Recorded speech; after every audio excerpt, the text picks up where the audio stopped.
60 రూపాయలు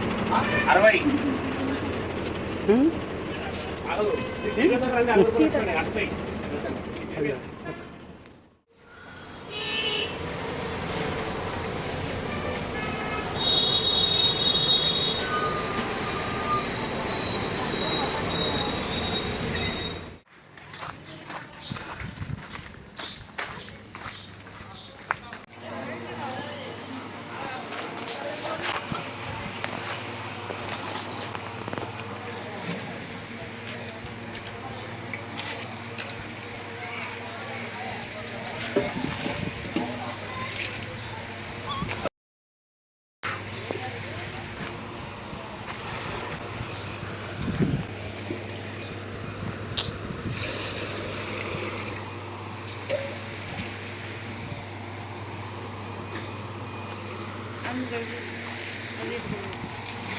పెయింట్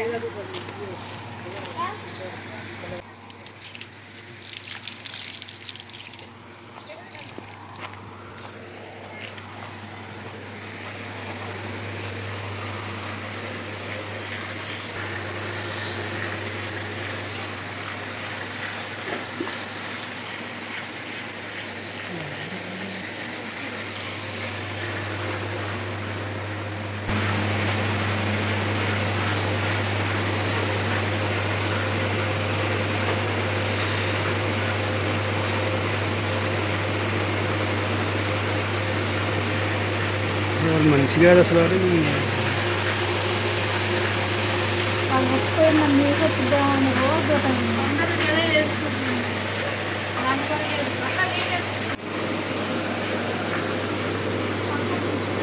ఇంత బంగారు తల్లి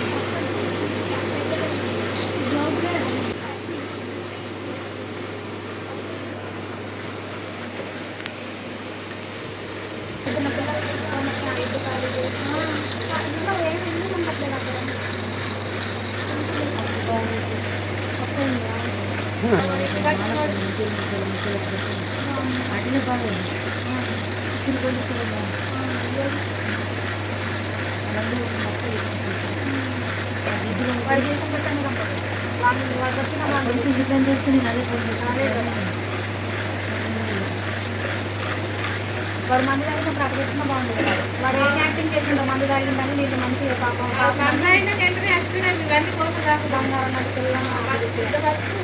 పెళ్ళి కూడా రాకపోతే పెళ్ళి అయిన నుంచి మంచిగా వంట పెడితే చిన్న పొట్లాడుతుంది బాగా కలిసి పని చేసింది. అక్కడ వెళ్ళి అక్కడ వేసి మందు బాగలేదు అక్కడ వేసిండు అక్కడ వేసుకుంటూ వేసిండు మామూలు వాడికి ఏం కాదు మనం పెంచి వాడికి వేసుకుంటుంది బాగా వాడికి అసలే ఉండదు బాగా నలుగురు తనకి ఏం కాదు సంపేటట్టు జైలు ఉన్నారు కదా వాళ్ళకి ఏం బాధ ఉండదు ఏమో గంటనే కూర్చున్నాం పంపెట్టి ఆ ట్రైన్ లేకపోతే ఏమీ కాదు.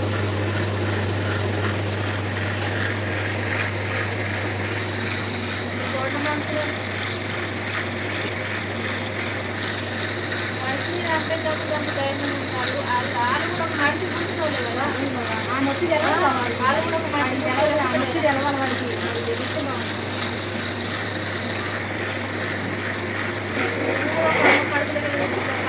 బాధ కూడా జాయింట్ కూడా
రిపోర్ట్లో ఏమొచ్చిందో అది కూడా తెలియదా? చెప్పుతలేరు. రిపోర్ట్లు వచ్చింది కూడా ఈ రోజుల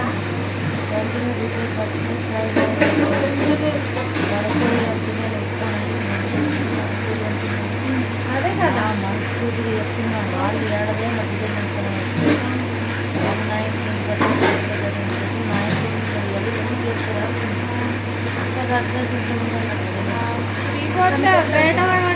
ఎందుకంటే కారపూర జరిగినప్పుడు కూడా నమ్మకం కూడా పలికిండుగా మళ్ళీ తీసుకొచ్చిండు. అది నీ బలం దొరికింది. నేను నమ్మిను మంచిగా బాగా అవును నమ్మి అని మీద కనిపెట్టకుండానే వెళ్ళింది అసలు. అవును ఇంత కూడా అనుమానం లేదు కాబట్టి ఎందుకు చూశారు కదండి. వీళ్ళ పరిస్థితి అయితే చాలా ఘోరంగా అయితే ఉంది. మేము ఎర్లీ మార్నింగ్ 5కి లేచి మేము హైదరాబాద్ నుంచి కోరుట్లకి అయితే బయలుదేరి వెళ్ళినాము. మేము వెళ్ళేసరికి ఎంత అయిందంటే టైము 1:30, 2 ఆ మధ్యలో అయింది.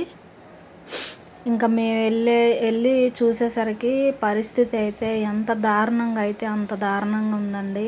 అసలు చాలా ఘోరంగా ఉంది.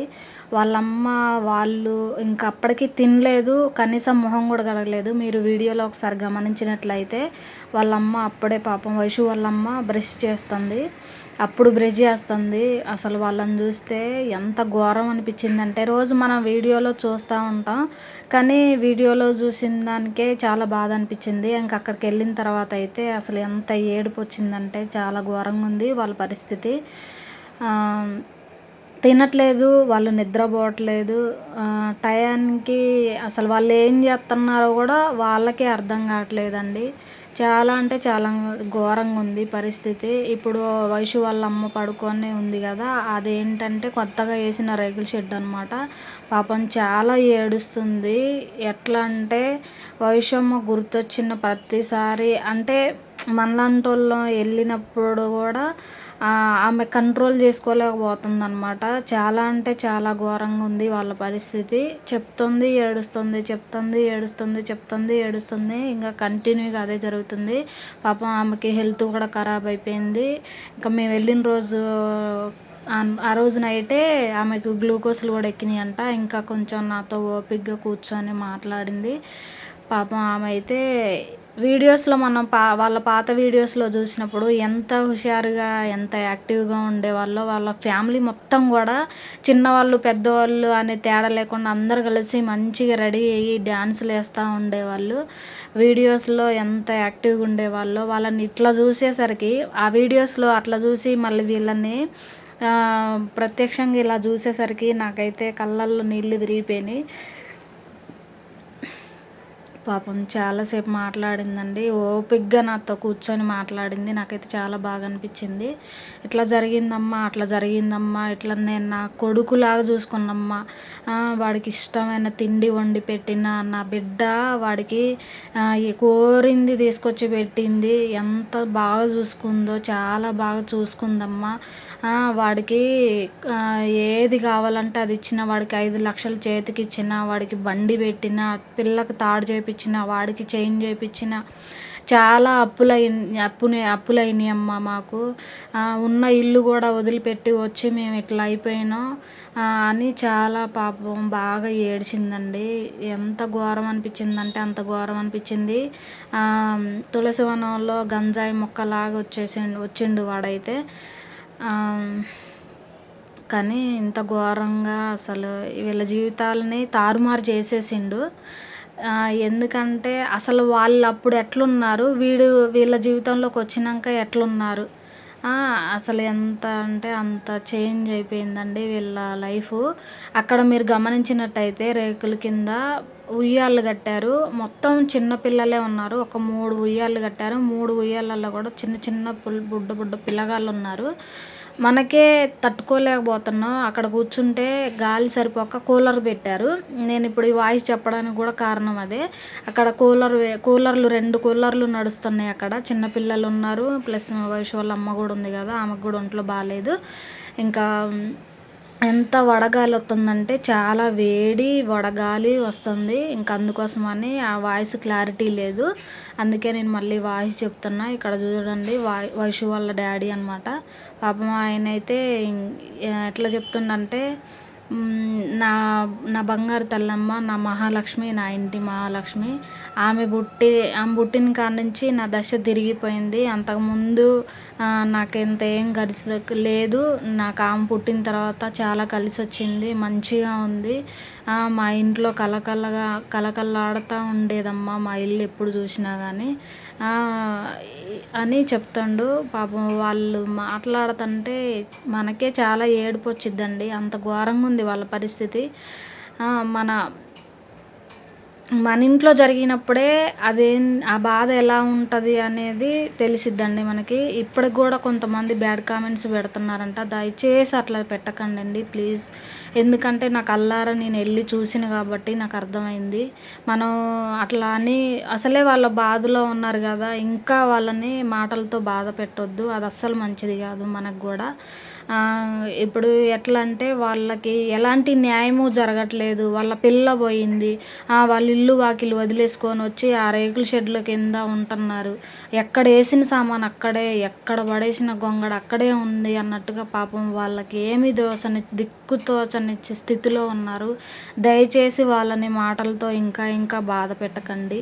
వీలైతే మనకి వీడియోల ద్వారా మనం వాళ్ళకి కొంచెం న్యాయం జరిగేటట్టే ట్రై చేద్దాం. కానీ ఒకవేళ చేయకపోతే, అది కూడా చేయకపోయినా పర్లేదు కానీ వాళ్ళని మాత్రం కామెంట్ రూపంలో మీరు బాధ పెట్టకండి. బ్యాడ్ కామెంట్స్ అసలు పెట్టకండి. ఎందుకంటే నేను కళ్ళారా చూసినండి, ఏడుపు వచ్చింది. నాకే చాలా అంటే చాలా ఏడుపు వచ్చింది. మనం ఒకళ్ళకి మేలు చేయకపోయినా పర్లేదు, కీడు మాత్రం చేయకూడదండి. ఒక మాట అని వాళ్ళని ఇంకా బాధ పెట్టొద్దు అనేది నా ఉద్దేశం అంతే. ఇంకా ఇందులో ఏమన్నా తప్పు ఉంటే నన్ను కూడా క్షమించండి. నేను అక్కడ దాకా వెళ్ళడానికి కారణం కూడా ఇదేనండి. వాళ్ళ బాధ చూసి నేనే అసలు తట్టుకోలేకపోయినా. అసలు చూడాలి, వయసు ఉన్నప్పుడే వెళ్తే బాగుండేది అన్నట్టు అనిపించింది నాకు. ఎంత హ్యాపీగా అంటే అంత హ్యాపీగా ఉండేవాళ్ళు వాళ్ళు. మేము ఇంకా సాగర్ వాళ్ళ ఇంటికి కూడా వెళ్ళినాం. సాగర్ వాళ్ళ ఇంట్లో కూడా చాలాసేపు కూర్చున్నాం, చాలా బాగా మాట్లాడారు. వాళ్ళందరూ కూడా మనుషుల్లాగా లేరండి. చాలా ఘోరంగా వాళ్ళు ఒక డిప్రెషన్ అనే దాంట్లోకి వెళ్ళిపోయారు.